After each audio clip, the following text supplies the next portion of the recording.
నమస్తే, welcome to Sakshi cinema. నేను మీ కృష్ణబాల. Young rebel star Prabhas ప్రస్తుతం సందీప్ రెడ్డి వంగ డైరెక్షన్లో పనిచేస్తున్నారు. వీరిద్దరి కాంబోలో వస్తున్న స్పిరిట్ మూవీ కోసం ఫ్యాన్స్ ఎంతో ఆసక్తిగా ఎదురుచూస్తున్నారు. ఈ మూవీలో ప్రభాస్ తొలిసారి పోలీస్ ఆఫీసర్గా కనిపించనున్నారు. ఈ సినిమాను భూషణ్ కుమార్, ప్రణయ్ రెడ్డి వంగ, కిషన్ కుమార్, ప్రభాకర్ రెడ్డి నిర్మిస్తున్నారు. ఈ మూవీ వచ్చే ఏడాది మార్చి 5న థియేటర్లలో రిలీజ్ కానుంది. అంతేకాకుండా ఫౌజీ, కల్కి 2 మూవీస్ కూడా చేస్తున్నారు. ఇక తాజాగా ఆలియా భట్ మూవీపై ప్రభాస్ ప్రశంసలు కురిపించారు.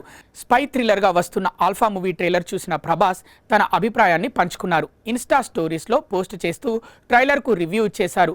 ఆల్ఫా ట్రైలర్ అద్భుతంగా ఉందని కొనియాడారు. జూలై 3న రిలీజ్ అవుతున్న సందర్భంగా ఆల్ ది బెస్ట్ అంటూ రాసుకొచ్చారు. ఇది చూసిన ఆలియా భట్ ప్రభాస్ పోస్ట్కు రిప్లై కూడా ఇచ్చింది. థ్యాంక్ యూ అంటూ ప్రభాస్ చేసిన పోస్ట్కు స్పందించింది. అయితే దీనిపై ప్రభాస్ ఫ్యాన్స్ భిన్నమైన కామెంట్స్ చేస్తున్నారు.